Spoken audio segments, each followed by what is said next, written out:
to do the necessary work, not only within our communities, but also here in the nation's capital. And we're all privileged to be on this particular committee, one of the most important committees that government operations have, because we are in the position to study the actions of others and to determine whether or not laws have been broken. And Canadians expect us to do the work year-round. They certainly understand the necessity of having personal time with our families.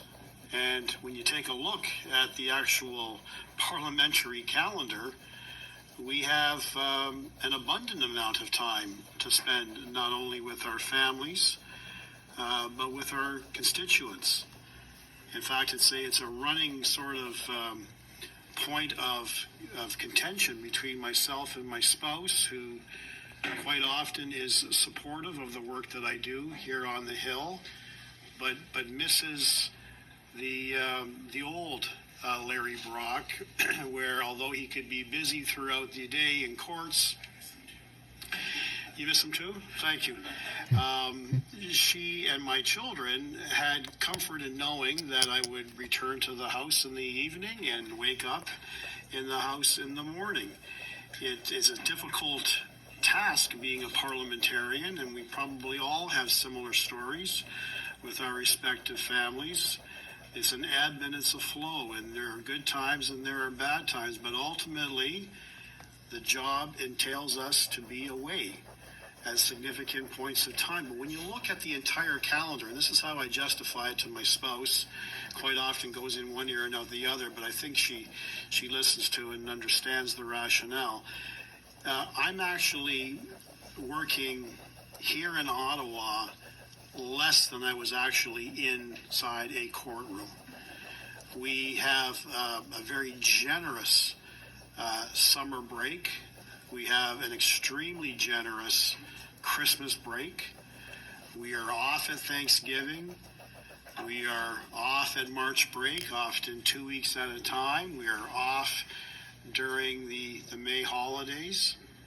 So when you take a look at the actual amount of time we are here doing the work of parliamentarians, it really begs the question that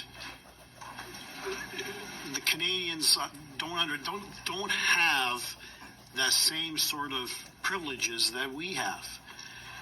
They're working largely through the entire year, and depending on the nature of their employment, they might be able to secure 2, 3, maybe 4 weeks of summer holidays throughout the entire year, the usual statutory holidays throughout the year. Parliamentarians are different.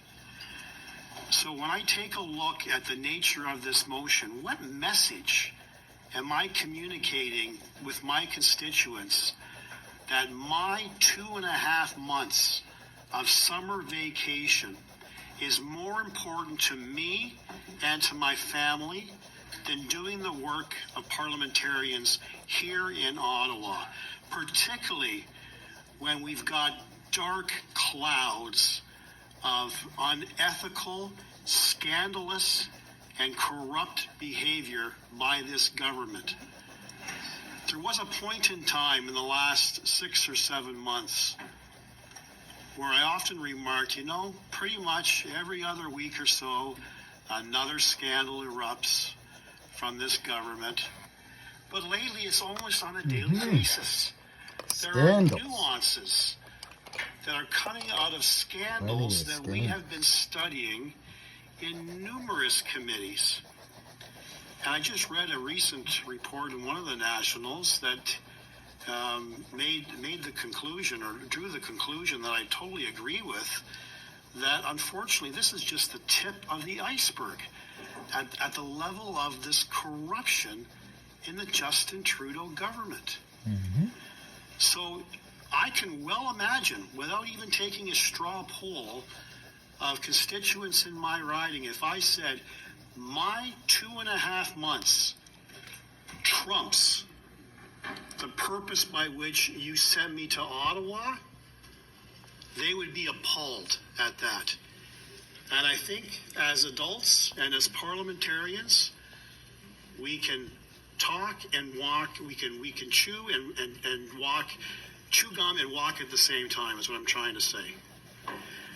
We can spend the quality time that we need with our families. We can spend the quality time that we need in our constituencies, but we can come back from time to time to do the important work of this committee to get to the bottom of these scandals.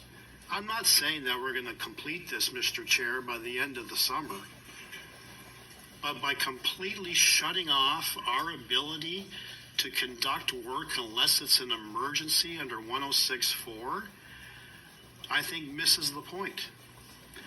And as I've indicated, I have been party to a number of committees where I have been parachuted in to examine the multitude of scandals. And let's face it, even on the SNC Lavalin scandal, okay, we haven't even got to the bottom of that yet. We had the RCMP commissioner, and I can't remember the actual date, but I believe it was this committee, before I was a permanent member of this committee. We invited the RCMP commissioner to attend, and it didn't meet the agenda of the Liberal Party of Canada. It didn't meet the agenda of the members opposite to me. And I seem to recall that it may have been even on a break week, because this committee has sat on a number of occasions during break weeks.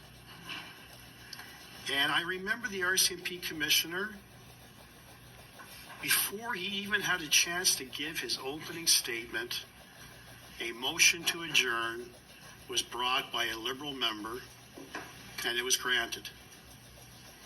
Because it didn't fit with their narrative. And their narrative has been, literally since Justin Trudeau took government, is there's nothing to see here. Absolutely nothing to see here. We've made mistakes. We've offered partial apologies. But trust us when we say there's nothing to see here. I can't accept that. And I know my colleagues on this side of the room can't accept that either. On the SNC matter, lingering questions. And I know that I'm going to have the ability, hopefully, at some point today, depending on the length of time by which we are voting this afternoon, to try to try to close the circle and deal with the hanging threads with the RCMP commissioner, who's coming to public accounts for 2 hours. And I know he had testified here earlier, but there were a number of outstanding questions that were not answered satisfactorily. For instance, why did it take literally 5 years for the RCMP to conclude that there was no probable case to charge Justin Trudeau with obstruction of justice? And the convoluted way that they tried to demonstrate the inability to close out their investigation from a former prosecutor's perspective, it was challenging to truly appreciate what they were saying. There was a changing narrative with respect to their onus. They were conflating their onus with the Crown onus in terms of producing evidence to convince a trier of fact of proof beyond a reasonable doubt. That has been and never will be the prerogative of police agencies.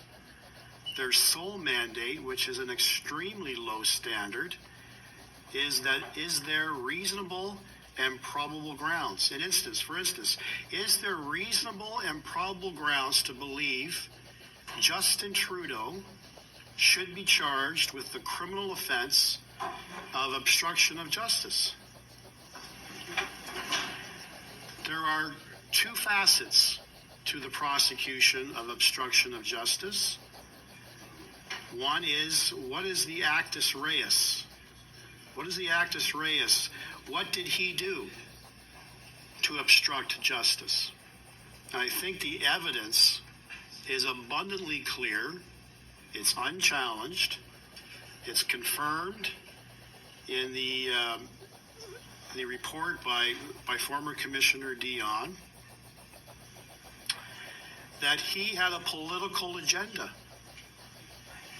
And he knew that there was a tool available to his then first Indigenous female Attorney General, Minister of Justice, to intervene in the decision made by the Director of Public Prosecutions not to offer SNC-Lavalin, who is facing corruption and bribery charges, very serious charges in this country for which, upon conviction, could have landed executives serving a prison sentence.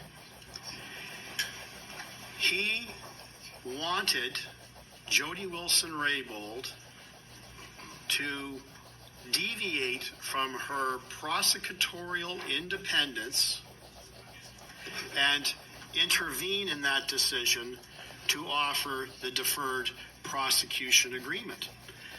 This was in September of 2017. And for those who remember, and I know that my colleague Mr. Cooper actually had the privilege of questioning Jody Wilson-Raybould at eastern committee, side of the temple, and that was followed up with her writing a book. I have read that. The closer the white lines are, the steeper.